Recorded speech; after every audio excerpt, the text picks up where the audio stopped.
Madame, Monsieur, bonsoir. Merci de me rejoindre pour ce nouveau rendez-vous de l'actualité. Voici les titres de ce journal. Le président de la République, chef suprême des Forces armées, ministre de la Défense nationale, a reçu le ministre de la Défense, des Affaires des retraités et des enfants de martyrs de la République islamique de Mauritanie, ainsi que la délégation qui l'accompagne.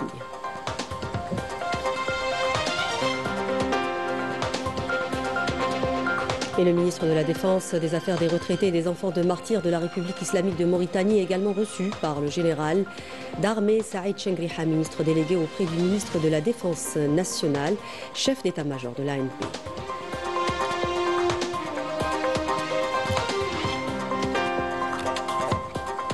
La crise diplomatique entre Alger et Paris, instrumentalisée par l'extrême droite française, notamment le RN, toujours en quête de légitimité, et qui n'hésite pas à surfer sur les tensions. On en parle dans ce journal.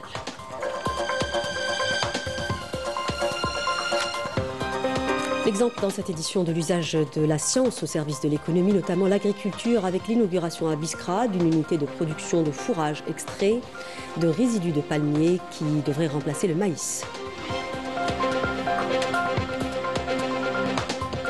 Connue pour sa qualité remarquable, son goût sucré et sa fraîcheur, la fraise vigélienne à l'honneur, sa récolte a été exceptionnelle cette année. Un objectif atteint grâce au savoir-faire des agriculteurs et au soutien de l'État. Les détails dans un instant.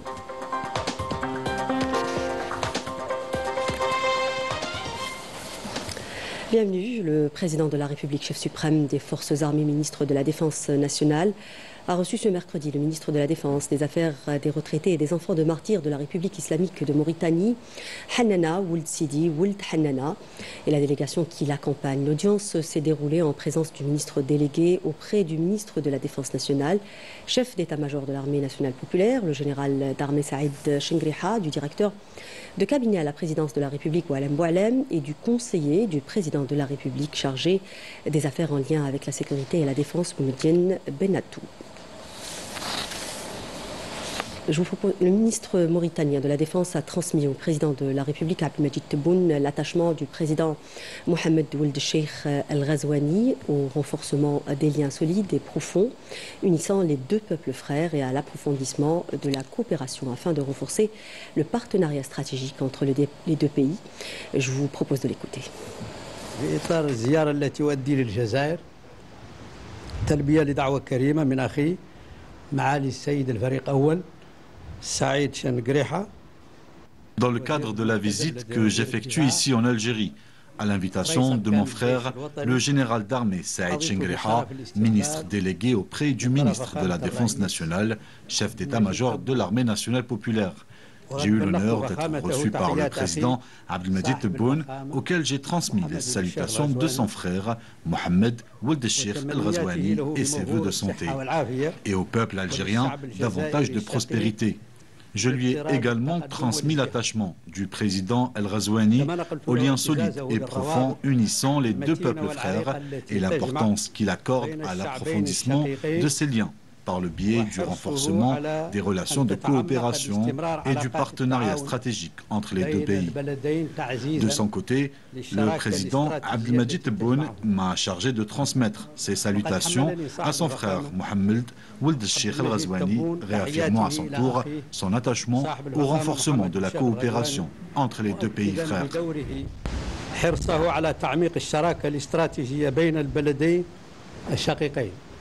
Et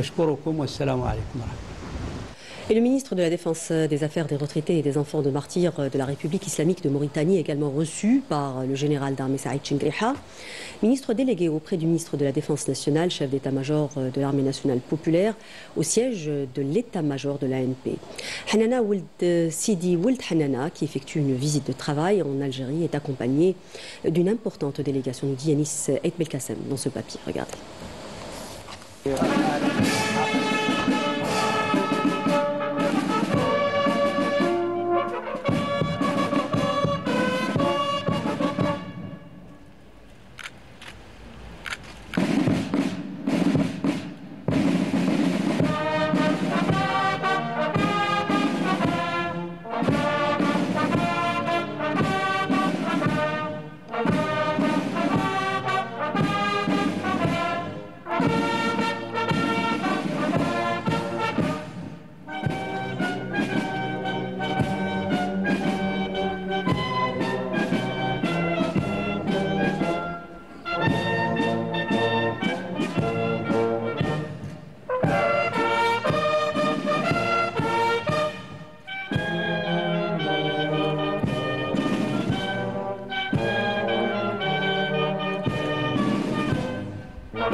La cérémonie d'accueil a été entamée par le salut du drapeau national, suivi du salut militaire présenté à l'hôte par une formation militaire représentant les différentes forces de l'armée nationale populaire. Lors de cette rencontre, à laquelle ont pris part le secrétaire général du ministère de la Défense nationale, les commandants de force, les chefs de département et des directeurs centraux de l'état-major de l'armée nationale populaire et du ministère de la Défense nationale, les membres de la délégation mauritanienne, ainsi que son Excellence l'ambassadeur mauritanien en Algérie. Les deux parties ont abordé les développements sécuritaires dans la région de l'Afrique du Nord et le continent africain. Elles ont également échangé les points de vue sur les questions d'intérêt commun et les voies et moyens à même de renforcer la coopération militaire entre les deux pays frères. À cette occasion, le général d'armée a prononcé une allocution au terme de laquelle il a tout d'abord souhaité la bienvenue à la délégation hôte en soulignant les innombrables liens qui lient les deux pays frères. Je tiens tout d'abord à vous souhaiter, ainsi qu'à la délégation qui vous accompagne, la bienvenue en Algérie, en souhaitant que cette visite sera fructueuse et bénéfique pour les deux parties.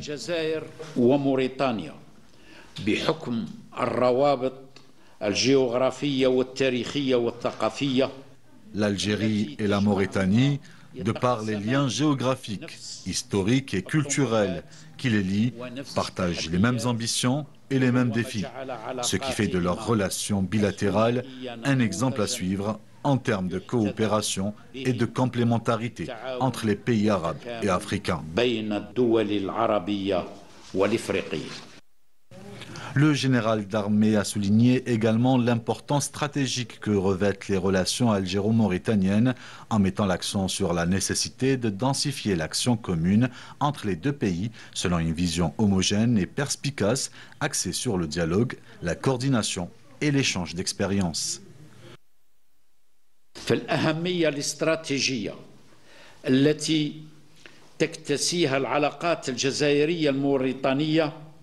L'importance stratégique que revêtent les relations algéro-mauritaniennes ne provient pas seulement des dénominateurs communs qui lient les deux pays, mais également du rôle axial que joue cette coopération dans la stabilité de l'ensemble de la région.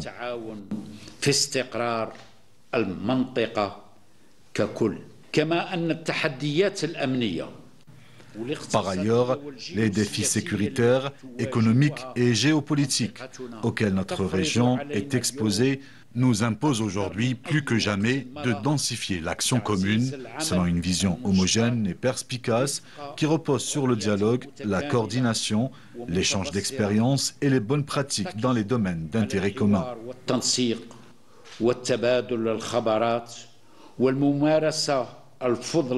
في ميادين الاهتمام المشترك. في هذا المنظور تحرص الجزائر. Dans cette perspective, l'Algérie veille sous la conduite de Abdelmadjid Tebboune, président de la République, chef suprême des forces armées, ministre de la Défense nationale, à consolider ses relations bilatérales avec la Mauritanie dans les différents domaines, notamment sécuritaires, car en Algérie, nous avons la conviction que la sécurité et la stabilité de nos deux pays nécessitent un niveau de convergence, de coordination et de concertation des plus élevés.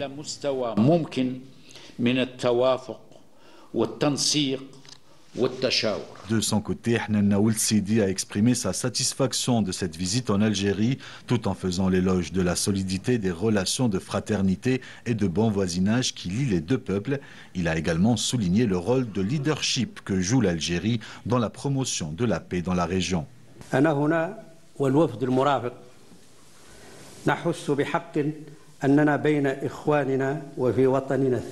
La délégation qui m'accompagne et moi-même ressentons vraiment que nous sommes parmi les nôtres dans notre deuxième patrie, grâce à la solidité des liens qui unissent les peuples frères mauritaniens et algériens.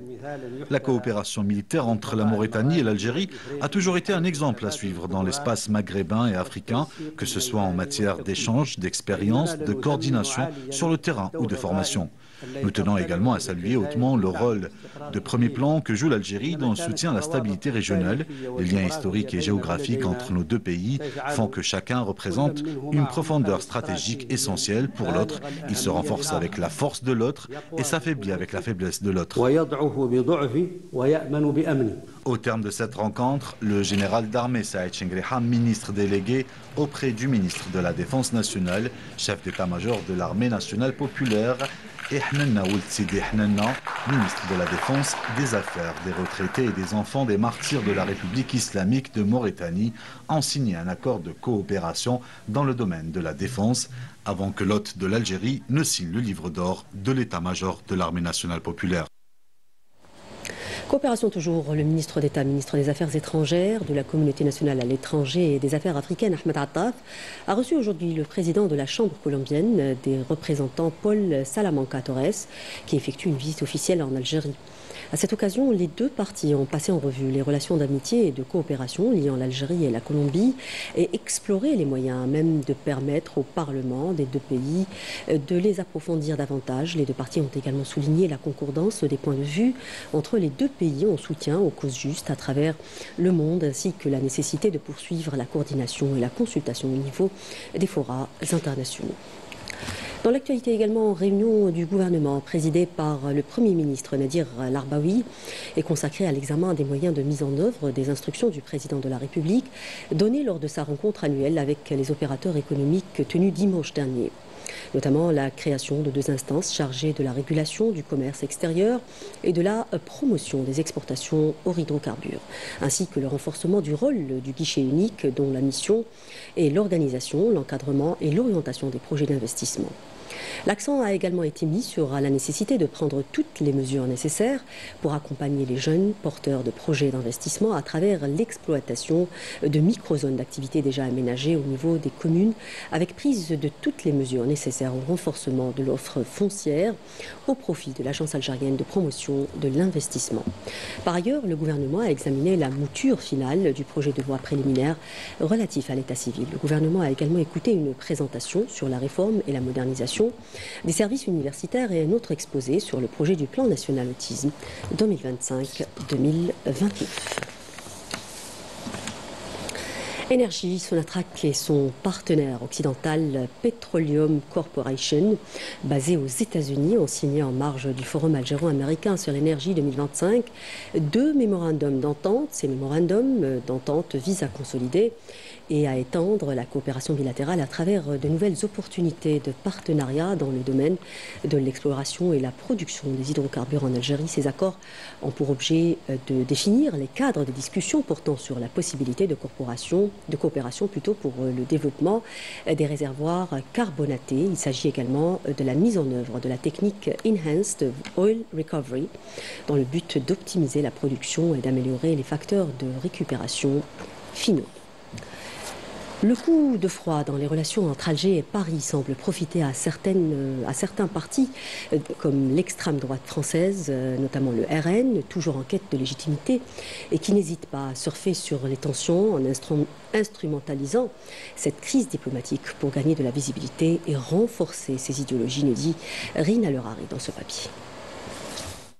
La décision d'expulser 12 agents exerçant auprès de l'ambassade et des consulats de France en Algérie est une mesure présentée par Alger comme souveraine et proportionnée, intervenant en l'absence de réponse à l'appel à la libération immédiate de l'agent consulaire algérien arrêté en France dans des conditions jugées contraires au droit international. Une interpellation sur la voie publique sans aucune notification officiellement par le canal diplomatique, considérée comme une violation des immunités et privilèges qui sont prévus par l'ensemble des textes et des conventions internationales dont bénéficie l'agent consulaire concerné, mais aussi en faisant fi des usages et des pratiques qui doivent prévaloir entre États en la matière. C'est-à-dire qu'il aurait fallu que les autorités françaises notifient avant l'arrestation, sinon au moment même de l'arrestation sans délai, si ce n'est pas possible pour des raisons opérationnelles de le faire avant, qu'elles notifient les autorités consulaires algériennes de la volonté d'arrestation. Le fait de ne pas le faire est une violation tout simplement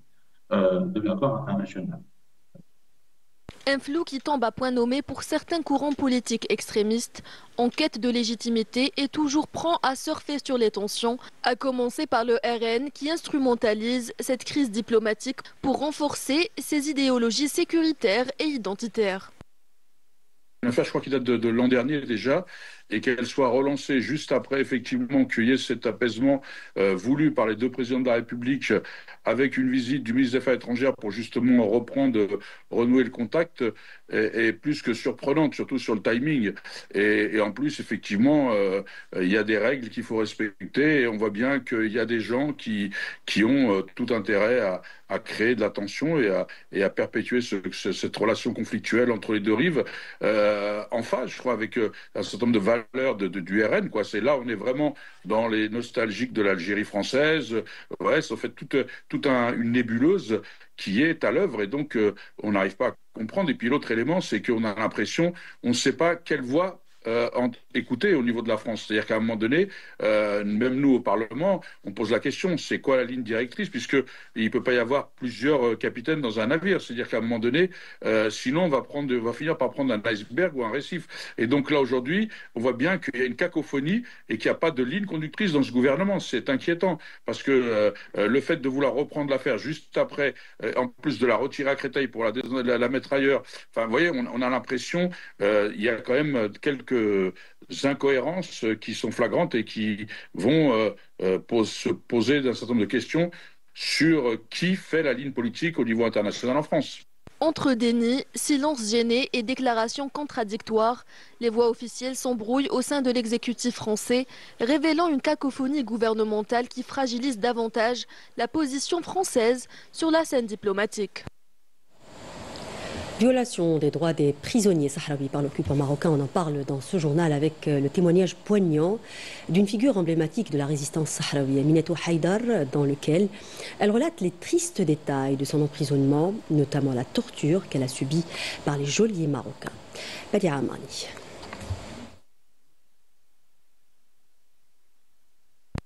C'est avec une vive émotion empreinte de douleur, mais également de fierté, que l'icône de la résistance sahraoui, Aminatou Haïdar, revient sur les conditions insupportables de son incarcération dans les geôles marocaines.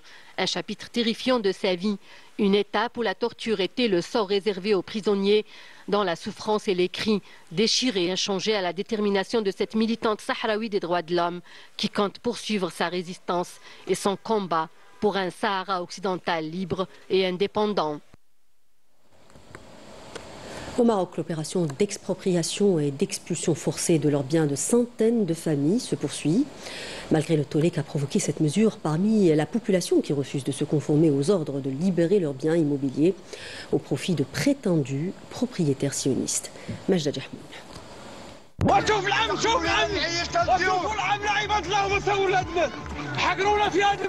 Le peuple marocain s'élève face à l'injustice, dénonçant un régime qui s'enfonce chaque jour de plus en plus dans le piège de la normalisation. Des terres et des maisons de citoyens spoliés devant leurs yeux, livrés à des intérêts sionistes, pendant que les vrais propriétaires sont chassés de leur foyer. Nous sommes les habitants de ce pays. Nous y sommes nés. Notre carte d'identité est marocaine. Nous sommes les enfants de cette terre. Et voilà que ces gens débarquent du jour au lendemain et nous demandent de quitter les lieux. Ils nous demandent de sortir d'ici et à 2h ou 3h du matin. C'est incroyable. Le régime du Makhzen est devenu l'instrument par lequel l'entité sioniste écrase le peuple marocain impuissant face à cette injustice. Le Makhzen facilite l'emprise sioniste sur les institutions avec l'aide des services de sécurité au mépris total de la volonté populaire farouchement opposée à cette normalisation. Ils se cachent derrière les caméras et dans les studios et ils déclarent sans honte qu'ils sont sionistes. Sachez que le peuple marocain est de tout cœur avec le peuple palestinien. Nous sommes tous Gaza car c'est une cause juste.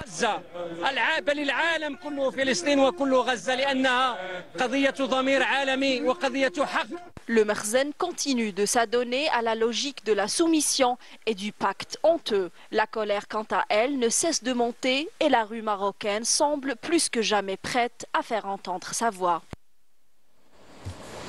Poursuite de l'agression sioniste en Palestine occupée, une journaliste palestinienne et 10 membres de sa famille sont tombés en martyrs ce mercredi dans un bombardement mené par l'armée d'occupation contre leur maison à Gaza. Cela intervient au moment où de nombreux hôpitaux sont mis hors service, suite également à des bombardements génocidaires de l'occupant sioniste. Yamina Saïchi. L'hôpital El-Ahli, seule structure médicale encore fonctionnelle au nord de la ville de Gaza, a été bombardé par l'armée d'occupation sioniste, le rendant totalement hors service. La pharmacie ainsi que plusieurs bâtiments et services ont été détruits. Une quarantaine de patients dont l'état a été jugé trop critique pour les évacuer continuent d'être traités à l'intérieur de l'établissement. J'étais avec mon petit frère hospitalisé ici. Il avait froid et me demandait de le couvrir. Je suis sortie lui chercher une couverture. C'est à ce moment-là que les forces d'occupation sionistes ont bombardé l'hôpital. C'était une scène d'horreur, des cris, des flammes, les murs qui s'écroulaient autour de nous. Je me suis retrouvée coincée sous les décombres. J'ai vraiment cru que c'était ma fin et que personne ne pouvait me sortir de là. Suite au bombardement, le service de radiologie et les laboratoires sont à l'arrêt. Les équipements ont été complètement endommagés et ne peuvent être remplacés en raison du blocus imposé. La majorité des blessés sont transportés vers l'hôpital El-Shifa. À l'heure actuelle, seuls 21 des 36 hôpitaux de l'enclave palestinienne sont encore partiellement en activité, alors que la quasi-totalité a été endommagée depuis le début de l'agression sioniste en octobre 2023. Nous étions de garde quand l'hôpital a été ciblé. Le service des urgences et le laboratoire ont été complètement ravagés. Il ne reste presque rien. Aucune nourriture, eau potable, médicaments ou autre fourniture essentielle n'est entrée à Gaza depuis plus de 45 jours. Les médecins des hôpitaux gérés par la Community Return Association, partenaire d'Action Aid International, ont tiré la sonnette d'alarme au sujet d'une forte augmentation des cas de malnutrition aiguë chez les femmes enceintes et allaitantes, ainsi que chez les jeunes enfants, ont été signalés. Retour chez nous dans la dynamique des efforts soutenus dans la lutte antiterroriste et contre la criminalité organisée multiforme. Des unités et des détachements de l'ANP ont exécuté durant la période allant du 9 au 15 avril 2025 plusieurs opérations ayant abouti à des résultats de qualité dans le cadre de la lutte antiterroriste et grâce aux efforts de l'ANP. Les terroristes dénommés Hadj Osman Ahmed et Hadj Osman Hamidi, alias Haban, se sont rendus aux autorités militaires de Ain Ghezam en 6e région militaire. En leur possession, 2 pistolets mitrailleurs de type Kalachnikov, une quantité de munitions et d'autres effets, tandis que d'autres détachements de l'ANP ont arrêté 9 éléments de soutien aux groupes terroristes dans différentes opérations à travers le territoire national. Dans le cadre de la lutte contre la criminalité organisée et en continuité des efforts soutenus visant à contrecarrer le fléau du narcotrafic dans notre pays, des détachements combinés de l'ANP ont intercepté en coordination avec les différents services de sécurité lors d'opérations exécutées à travers les régions militaires. 43 narcotrafiquants et mis en échec des tentatives d'introduction de 2 quintaux et 32 kg de kif traités provenant des frontières avec le Maroc, alors que 152 kg de cocaïne et plus de 1 754 000 comprimés psychotropes ont été saisis. À Tamanrasset, Borj Beji Mokhtar et Ain Salah, des détachements de l'ANP ont arrêté 763 individus et saisi 39 véhicules, 348 groupes électrogènes, 172 marteaux-piqueurs, 15 détecteurs de métaux ainsi que des quantités de mélange d'or brut et de pierre, d'explosifs, d'outils de détonation et d'équipements utilisés dans des opérations d'orpaillage illicites. De même, 6 autres individus ont été arrêtés et un lance-roquettes de type RPG-7, un pistolet automatique, 10 fusils de chasse, 77 000 litres de carburant ainsi que 42 quintaux de tabac ont été saisis lors de différentes opérations. Par ailleurs, les gardes-côtes ont mis en échec sur les côtes nationales des tentatives d'immigration clandestine et procédé au sauvetage de 38 individus à bord d'embarcations de construction artisanale alors que 1086 immigrants clandestins de différentes nationalités ont été arrêtés à travers le territoire national. Nous disions en titre, la science au service de l'économie, c'est là l'essence même de l'unité de production de fourrage extrait de résidus de palmiers inaugurée à Biskra. Dans un premier temps, cette unité qui produira 200 quintaux par jour plutôt, pour doubler cette quantité à l'avenir et le fruit de la recherche dans son volet relatif à la production de l'aliment de bétail qui remplacera le maïs. Younes El Khaldib Badia Amani dans ce papier, regardez. L'université s'ouvre de plus en plus sur le monde économique et investit davantage dans la recherche scientifique. Une unité de production d'aliments de bétail extraits de résidus de palmiers vient de voir le jour à Al-Qantara dans la wilaya de Biskra. C'est là le fruit de la recherche menée par le Centre de recherche scientifique et technique sur les régions arides situées dans la région des Ibans, ce qui réduira la facture d'importation de ces produits. Ce produit est issu de la recherche scientifique. Il a obtenu le brevet d'innovation, ce qui a permis la création d'une unité de production suivant les orientations du ministre de l'Enseignement supérieur. Cette unité a une capacité de production allant de 200 à 400 quintaux par jour.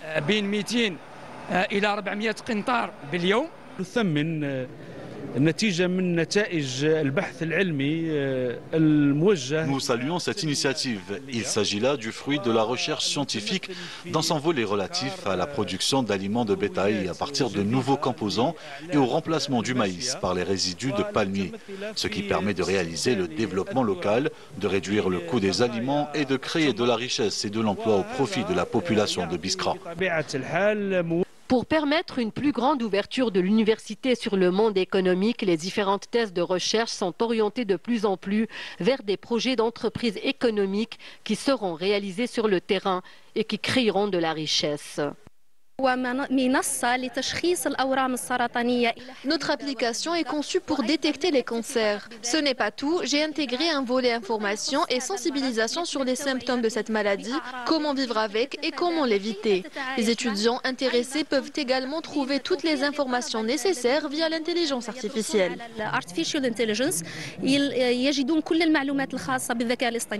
Ce sont là des exemples de projets d'entreprises innovantes au service du développement économique. L'université algérienne oriente de plus en plus ses étudiants vers le monde de l'entrepreneuriat et de l'innovation pour booster l'économie nationale. Allez, je vous emmène du côté de Djidjel pour parler agriculture, particulièrement de la fraise de cette région, réputée pour sa qualité remarquable, son goût sucré et sa fraîcheur. Cette année, la récolte a été exceptionnelle entre savoir-faire, soutien de l'État et diversification des variétés. Les agriculteurs locaux réussissent à répondre à une demande en constante croissance, nous dit Emira Sefta dans ce reportage. Regardez. La wilaya de Djidjel enregistre cette année une production abondante de fraises, fruit des conditions climatiques favorables, mais également des efforts soutenus des agriculteurs qui ont su maîtriser les techniques de culture et s'investir pleinement dans la valorisation de leurs terres. La production est disponible et les prix restent à la portée de tous. Après le ramadan, les prix ont baissé jusqu'à 30, 40, voire 70 dinars le kilo sur le marché de gros. Nous arrivons à couvrir le marché local et même toutes les wilayas de l'Est. Nous avons une très bonne production et nous expédions vers d'autres wilayas. Nous avons plusieurs variétés de fraises. Il y a la Sabrina, la Savannah, la Mélissa et la Parthénope. Nous tenons à ce que notre production soit accessible à tous. Même les plus modestes peuvent en profiter. Le mérite revient avant tout aux agriculteurs, mais aussi à l'État qui a mis en place des mécanismes de soutien et d'importantes mesures incitatives.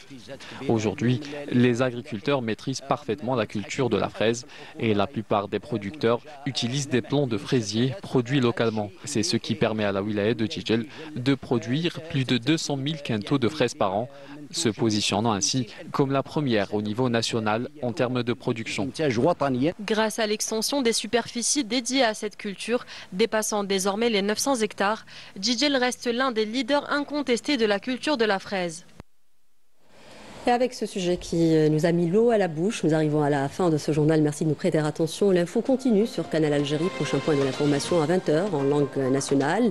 Demain, vous retrouverez Nour Moukaddem. Quant à moi, j'aurai le grand plaisir de vous retrouver dimanche prochain. Excellente suite des programmes sur notre chaîne. Au revoir.